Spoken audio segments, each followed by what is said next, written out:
Canada. No, the tariffs.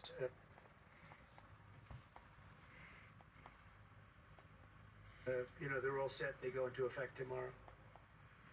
But is injecting the economy with more instability a good idea, given the not so sold footing, it seems solid footing it seems to be on? Stop and consider for a second what economists consider the warning signs ahead. Consumer spending falling, consumer confidence also falling, jobless claims rising, federal worker layoffs disrupting local economies, federal spending slowdowns disrupting services, immigration crackdowns hurting home building, and market swings rattling investors.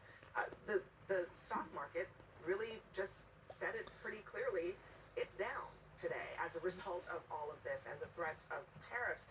Remember that when we started off in this process, Trump said that this was about immigration, this was about fentanyl.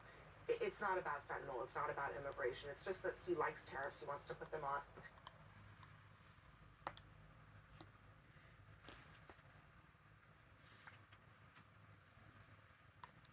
And now we're in a trade war. Justin Trudeau says they're going to put tariffs in place too. Our tariffs will remain in place until the U.S. trade action is withdrawn. We are in active, ongoing discussions with provinces and territories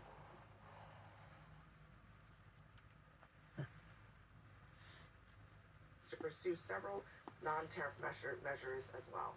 I think multiple things can be true. Number one, I do think it's about immigration and fentanyl. The president's been clear about that from the beginning and has never wavered from it. Number two, he does like tariffs for economic reasons. And I would just say to Canada, we mean more to them than they mean to us. We're a much larger part of their economy than they are ours. And number three, there's some evidence that this tariff business is working. You got the Honda moving a plant in Indiana. You got the big chip deal for Arizona today. There's been over $1 trillion in announced investments by the Trump administration since he took office. People apparently responding to this idea that, hey, manufacturing things in the United States might be the way to go. So I'm going to see how it plays out. But I do think multiple things can be true. Immigration and fentanyl, terrible problem. Also, the economic benefits of it appear to be emerging. Well, look, the fentanyl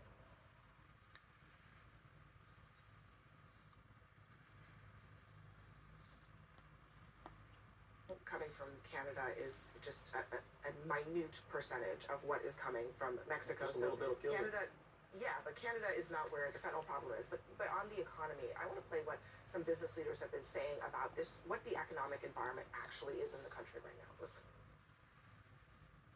It's a very difficult time to invest. I'm sorry, I can't be particularly positive on it. I hear from a lot of businesses, we're going to take certain actions, but we're going to slow it down because of the uncertainty.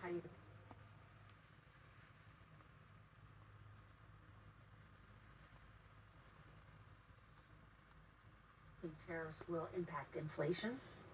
Over time, there are tax on goods. I mean, the tooth fairy doesn't pay them. I mean,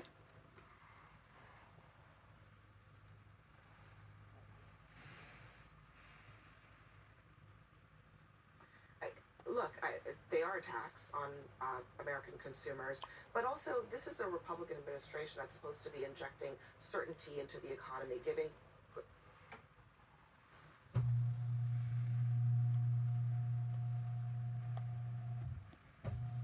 businesses the confidence to invest, to make big, bold decisions. They are saying that is not happening. The opposite is. Well, I think Donald Trump wants us to have economic security.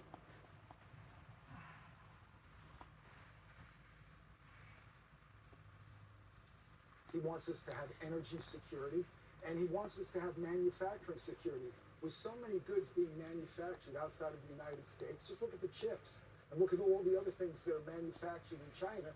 He wants to bring those jobs back to America, and that's why he got the union vote this time. So why? Because union workers agree they want these jobs in the United States. Automakers would be one because there's a lot of auto plants in both countries. You move it here, you don't pay the tariffs. We were talking about this a few weeks ago. The automakers say this is terrible for them. Mm-hmm. Cars are not just made in any one country. There are parts that are brought in from both Canada and Mexico, and it will be impossible to put cars together. This is what one automaker said. Impossible to continue manufacturing at the levels that they're at with the tariffs putting a hit on their margin. And not only that, cars are expected to raise over $10,000, right? This is about Main Street, not just Wall Street. But I mean, the reshoring of essential manufacturing, I'm for it. You know what? The Chips and Science Act, the bipartisan bill that passed during the Biden era, that's when we started moving those companies back. And then, by the way, I should also add that Trump is defunding the implementation of the CHIPS Act. But there's a huge chips deal in Arizona. Yes, today, I saw that. Yeah, coming from TSMC. Taiwan. I get it. But that was also part of the overall effort of the CHIPS Act to try to make sure we weren't dependent on Taiwan. That predates the Trump administration. This is about basically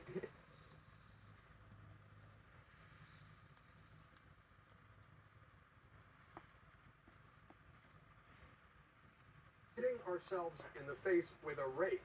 This is stepping on a rake for the national economy at a time of instability. This does not help. And if anybody woke up and said, if we all 2015 said America was going to be aligned with Russia and having tariffs on Mexico and Canada, you'd say Bernie Sanders was president. We're not aligned with You Russia. know, they have already They keep promised. saying we are. Elon Musk, Donald Trump said there will be pain, right? That's what they've already said. And to actually subsidize some of these like agriculture exports, like soybeans that go off to China, they're going to need USDA to help these farmers out. You're going to need, sort of grants, and you're going to need to help people be able to afford this, or they're going to, during the next election, they're going to vote for Democrats. And I don't think that they're ready to add new entitlements and new grants and funding to make up for this, because it happens in red states too. Well, and you make actually a really good point, this piece about pain. This is going to inflict a lot more pain on the American people. The approval ratings of what Donald Trump is doing around the economy continues to go down.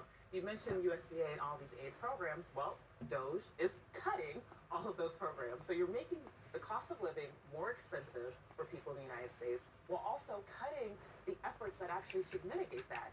And this is why you see so many voters, particularly Trump voters, that are upset with the handling of the economy. The Trump voters? You're saying Trump voters are upset? You see so many GOP Well, constituents. guess what, on. Scott Jennings? We are going to talk about that in the next segment. Come on. Hang tight. Coming up next, we've got some new details on who exactly Democrats are inviting to Trump's joint address to Congress.